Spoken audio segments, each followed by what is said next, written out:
رات گئے سے یہ افغانستان کی جانب سے بلا اشتعال جارحیت شروع ہوئی ہے، جس کا پاکستان نے بھرپور جواب دیا۔ ایز وی اسپیکنگ 19 پوسٹوں پر قبضہ کر لیا گیا ہے۔ افغان 19 پوسٹوں پر پاکستان کا سبز ہلالی پرچم لہرا دیا گیا ہے۔ کتنی ناگزیر تھی یہ کارروائی سر؟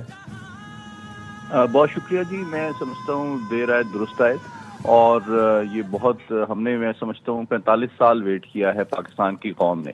اور ہم چونکہ ایک سافٹ اسٹیٹ کی طرح بیہیو کرتے رہے، میں سمجھتا ہوں کہ 45 سال جتنا زیادہ ہم نے نقصان اٹھایا ہے افغان بھائیوں کو اپنے دلوں اور اپنے گھروں میں جگہ دے کر، میں سمجھتا ہوں 1948 سے لے کے بنیاد المرصوص تک تمام جو بھارت جنگیں ہیں ان میں مل کر بھی نہیں اٹھایا گیا۔ تو میں سمجھتا ہوں کہ ہماری سیاسی اور فوجی جو قیادت ہے اس نے ایک بروقت فیصلہ کیا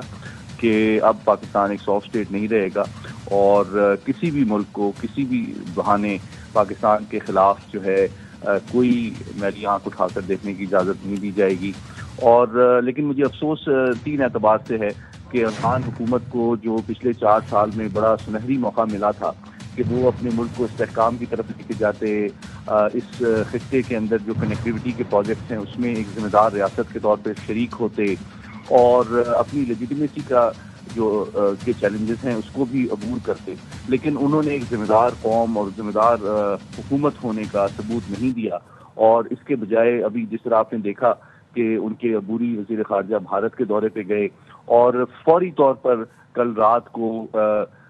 تاریکی میں پاکستان کے خلاف اتنے بڑے پیمانے پر فتنۃ الخوارج کی جو تشکیلیں افغان سرزمین سے روانہ کی گئیں، جن کے خلاف یہ کارروائی کی جا رہی ہے، یہ اس بات کا ثبوت ہے کہ بدقسمتی سے جو افغان طالبان ہیں انہوں نے افغان عوام کو بھی مایوس کیا ہے، اپنے جو تمام اہم نیبرز ہیں، خطے کے ممالک ہیں، خصوصاً پاکستان جو ہیں جو سب سے زیادہ ان کے ساتھ خلوص رکھتے ہیں، ان کو بھی انہوں نے مایوس کیا ہے، اور وہ بھارت کی سرپرستی میں ان کے چند ڈالروں کے لیے اپنے مسلمان بھائیوں کے خلاف جس طرح دہشت گردی کو اپنی سرزمین کو استعمال ہونے دے رہے ہیں، وہ بہت ہی افسوسناک بات ہے۔ لیکن اس میں 2 مثبت پہلو بھی ہیں۔ ایک مثبت پہلو یہ ہے کہ پاکستان کی حکومت، فوج اور ریاست اور سفارتکاری کا جو بیانیہ ہے وہ صحیح ثابت ہوا ہے، اور وہ تمام سیاسی قوتیں، عناصر اور افراد اور عوامی نمائندے جو کہ اس غلط فہمی کا شکار تھے کہ جناب ہمیں ان سے مذاکرات کرنے چاہیے، میں سمجھتا ہوں رات کی جو صورتحال اور جو اتنے بڑے پیمانے پر فتنۃ الخوارج کی جو پاکستان کے خلاف کارروائیوں کی کوشش ہے، وہ ان کی آنکھیں کھول دینے کے لیے کافی ہونا چاہیے کہ اب یہ لوگ اسلام کو اور اپنی ایتھنیسٹی کو کس طرح سے استعمال کرتے ہیں پاکستان کے خلاف بھارتی اسپانسرڈ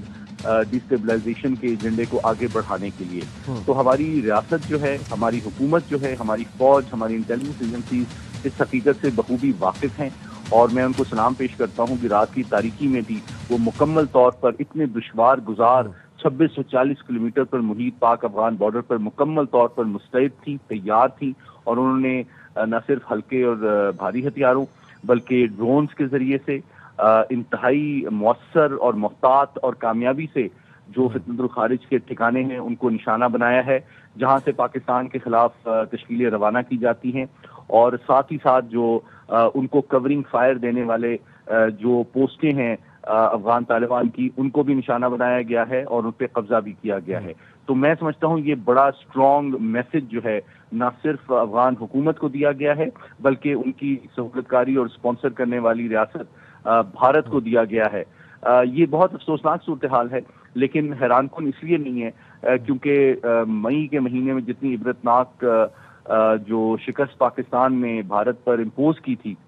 اس کے بعد یہ اس کی توقع کی جا رہی تھی کہ اب ان کے پائلٹس اور ان کے فوجی اور ان کے نیوی جو ہے وہ پاکستان کے ساتھ آنکھوں میں آنکھیں ڈال کے پنجہ آزمائی کی تو ہمت اور حوصلہ نہیں رکھتے۔ تو یہی توقع بدقسمتی سے تھی کہ وہ دہشت گردی کو استعمال کریں گے پاکستان کو نقصان پہنچانے کے لیے، لیکن میں سلام پیش کرتا ہوں ہماری انٹیلیجنس اداروں کو،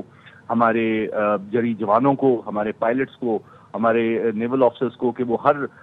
پاکستان کے انچ کی مٹی کی کے دفاع کے لیے، ہر پاکستانی کی جان مال و عزت کے لیے ہر وقت تیار ہیں، اور اتنے دشوار گزار